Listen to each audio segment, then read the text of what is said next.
Baik, terima kasih. Assalamualaikum warahmatullahi wabarakatuh. Kita bertemu kembali dalam perkuliahan manajemen proyek perangkat lunak. Kali ini kita masuk ke pertemuan kedua dengan bahasan skop proyek dan integrasi proyek. Fokus pembelajaran kali ini adalah satu, manajemen ruang lingkup yang terdiri dari pengertian, definisi, WBS atau Work Breakdown Structure, kemudian pengendalian ruang lingkup. Dan yang kedua adalah manajemen integrasi proyek yang terdiri dari pengertian dan proyek charter. Baik, kita masuk ke pengertian yang pertama atau manajemen ruang lingkup atau scope.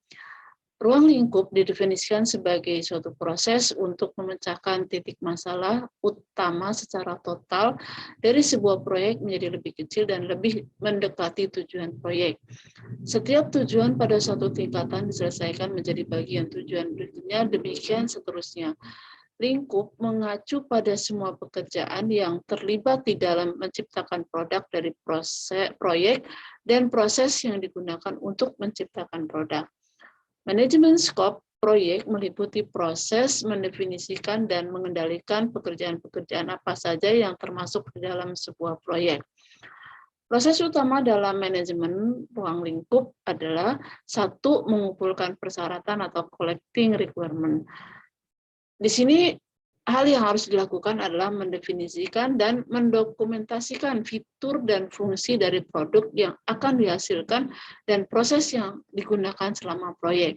Kemudian yang kedua, mendefinisikan lingkup atau defining scope, itu meninjau project charter, dokumen persyaratan, aset organisasi untuk membuat pernyataan ruang lingkup dan menambah informasi lebih lanjut sebagai syarat dari perubahan yang disetujui.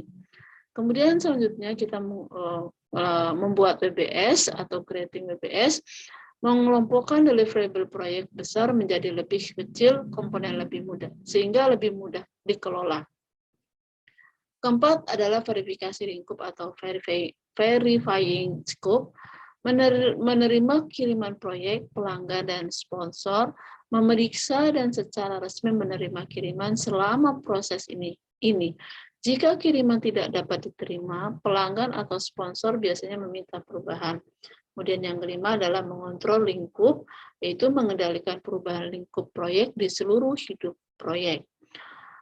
Definisi lingkup adalah lingkup yang lebih baik sangat penting untuk menghasilkan proyek karena membantu meningkatkan akurasi perkiraan biaya, waktu, sumber daya. Kemudian mendefinisikan dasar untuk pengukuran kinerja dan pengendalian proyek. Masukan untuk mempersiapkan pernyataan lingkup proyek meliputi proyek charter, persyaratan dokumentasi aset proses organisasi, dokumen proyek, dan sebelumnya atau proyek yang serupa. Kemudian yang ketiga adalah Work Breakdown Structure atau WBS. WBS adalah daftar pekerjaan atau tugas yang akan dikerjakan dalam sebuah proyek. Karena sebagian besar proyek melibatkan banyak orang, maka tugas yang penting untuk mengatur dan membagi pekerjaan menjadi beberapa bagian berdasarkan bagaimana pekerjaan akan dilakukan. WBS menyediakan dasar untuk perencanaan dan pengelolaan jadwal proyek, biasanya sumber daya dan perubahan. Input utama dari WBS adalah lingkup proyek, stakeholder, persyaratan dokumentasi, dan aset organisasi. Baik, di sini kita lihat contoh dari sebuah WBS atau Work Breakdown Structure. Kita lihat di sini bahwa proyek, di sini kita lihat bahwa proyek memiliki beberapa tingkatan. Jadi yang pertama adalah inisialisasi, kemudian ini cakupan proyek tersebut, kemudian cakupan itu didefinisikan sehingga menghasilkan sebuah requirement. Jadi inilah contoh dari sebuah WBS ya. Nah, dari gambar ini dapat kita pahami sebagai berikut, bahwa pada level 1 itu adalah judul sebuah proyek, kemudian level 2 berisi konsep-konsep dari sebuah proyek, kemudian level 3 berisi persyaratan-persyaratan proyek, kemudian level 4 berisi bagaimana menentukan kebutuhan pengguna. Nah, tugas yang diuraikan menjadi tugas yang lebih kecil disebut dengan ringkasan tugas. Nah, nanti kita akan bahas setelah pertemuan ini, kita akan bahas tentang bagaimana membuat sebuah WBS. Ya. Kemudian ini adalah contoh WBS dalam bentuk format penomoran dengan menggunakan MS Project tentunya. Jadi di sini ada level 1, yaitu merupakan konsep. Dari level 1 itu turun menjadi level 1.1, yaitu evaluasi, kemudian mendefinisikan kebutuhan, ada mendefinisikan kebutuhan user, mendefinisikan kebutuhan konten, mendefinisikan kebutuhan sistem, mendefinisikan kebutuhan server, kemudian mendefinisikan spesifikasi sebuah fungsi-fungsi, mendefinisikan risiko dan pendekatan manajemen risiko, kemudian membangun proyek perencanaan, membuat brief tim pembuat web, kemudian membuat website design atau membangun website, kemudian membangun website, kemudian rollout, dan yang terakhir adalah support. Ya. Nah, mengendalikan ruang lingkup, tujuan pengendalian ruang lingkup adalah untuk mempengaruhi faktor yang menyebabkan perubahan ruang lingkup, menjamin perubahan terjadinya selama proses yang dijalankan sesuai dengan prosedur yang dikembangkan sebagai bagian dari perubahan kontrol terpadu dan pengelolaan perubahan ketika perubahan itu terjadi. Nah, masalah-masalah pada ruang lingkup atau skop ruang lingkup adalah jangan membuat proyek begitu besar atau memecahkan proyek besar ke dalam serangkaian yang lebih kecil sehingga dapat diselesaikan. Artinya proyek besar itu kita bagi atau kita breakdown menjadi proyek-proyek yang lebih kecil. Kemudian yang kedua, libatkan pengguna dalam manajemen ruang lingkup proyek. Yang ketiga adalah gunakan hardware dan software bila mungkin. Banyak orang IT yang menggunakan teknologi baru, tapi kebutuhan bisnis terkadang tidak mengikuti tren teknologi dan harus menjadi prioritas dalam penyelesaian proyek. Dan yang terakhir, ikuti proses manajemen proyek yang baik adalah proses yang terdefinisi dengan baik untuk pengelolaan lingkup proyek dan aspek lain yang di dalam sebuah proyek. Nah, manajemen integrasi, kemudian yang kedua adalah kita membahas tentang manajemen integrasi. Apa itu manajemen integrasi? Manajemen integrasi itu melibatkan koordinasi semua bidang pengetahuan manajemen proyek lainnya di seluruh siklus hidup proyek. Integrasi memastikan bahwa semua elemen dari sebuah proyek secara bersama-sama dan saat yang tepat untuk menyelesaikan proyek dengan sukses.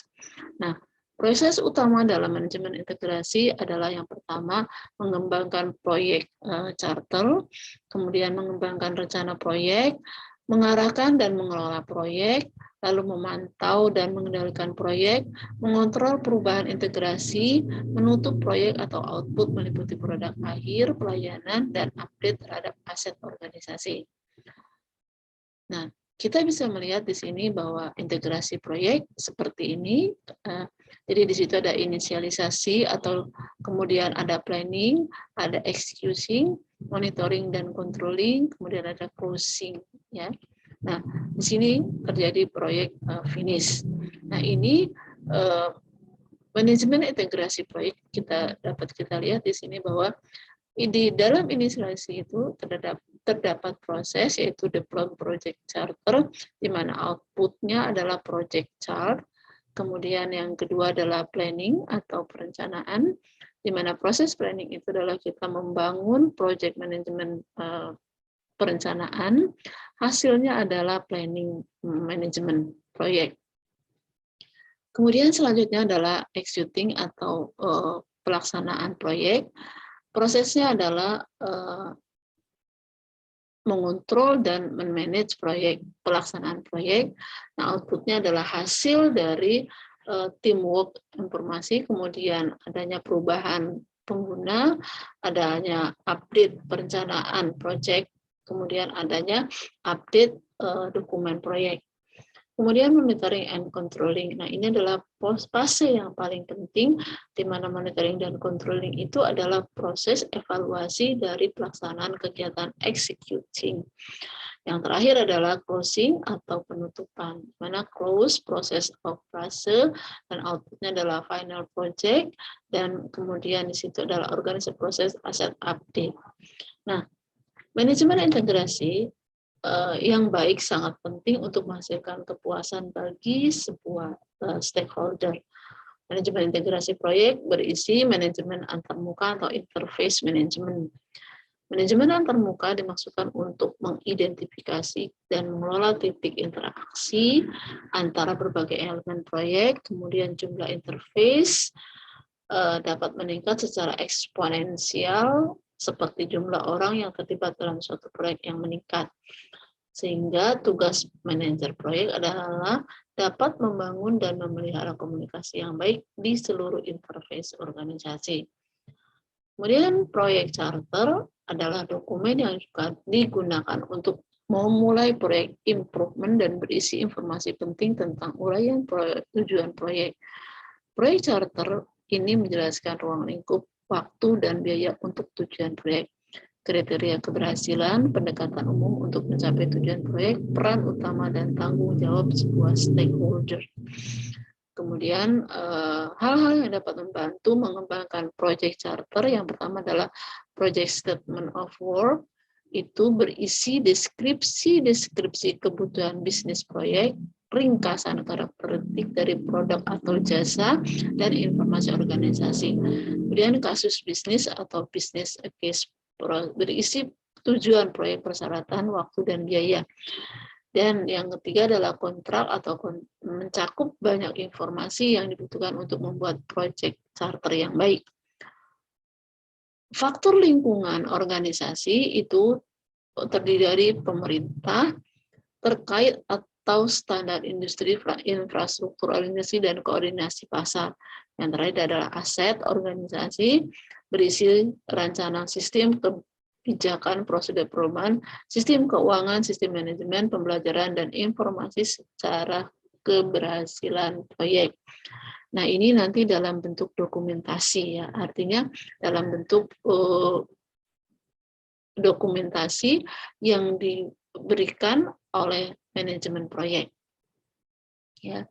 Kemudian informasi pada project charter berisi judul proyek, kemudian nama manajer, jadwal proyek, ringkasan anggaran, deskripsi singkat proyek, kriteria keberhasilan proyek, ringkasan pengelolaan proyek, matriks peran dan tanggung jawab, bagian tanda tangan untuk stakeholder, dan bagian komen.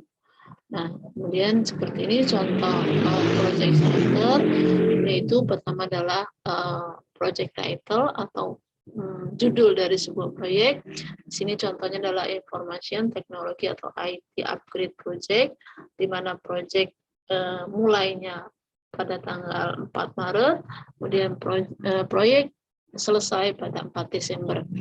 Nah, di sini ada schedule atau jadwal, ya, di mana yang pertama adalah melakukan inventory itu pada tanggal 15 April, kemudian adanya kebutuhan memenuhi kebutuhan hardware dan software pada tanggal 1 Agustus, kemudian kita melakukan instalasi itu pada tanggal 1 Oktober, kemudian melakukan tes pada tanggal 15 Oktober. Nah, ada informasi biaya sebesar 1 juta untuk hardware dan software, kemudian 500.000 dolar untuk pekerja. Nah, di situ manajernya adalah Kim Yun dengan kontak person serta dilengkapi dengan alamat email atau alamat koresponden. Nah, kemudian di situ project objectives atau menjelaskan secara ringkas namun terperinci tentang kegiatan proyek tersebut. Kemudian selanjutnya adalah menjelaskan tentang inti dari sebuah proyek dan hasil atau pendekatan yang dilakukan. Kemudian lagi, nah seperti ini contoh dari otorisasi dari project charter. Ya. Nah, kemudian di sini ada tugas dari pertemuan kedua ini. Nanti mahasiswa diminta untuk membuat project charter yang berhubungan dengan proyek IT. Tugas dikumpulkan pada pertemuan berikutnya secara berkelompok maksimal 5 orang. Baik, ini dulu. Kemudian ini adalah evaluasi dari pertemuan kedua. Silakan dikerjakan dan nanti dikumpulkan, dikirim melalui e-learning ya.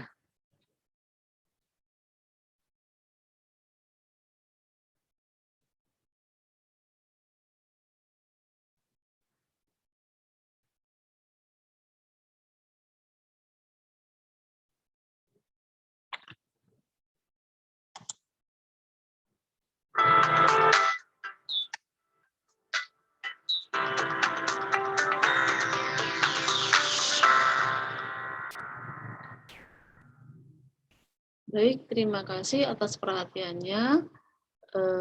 Mohon maaf atas keterbatasannya. Terima kasih. Saya akhiri. Assalamualaikum warahmatullahi wabarakatuh.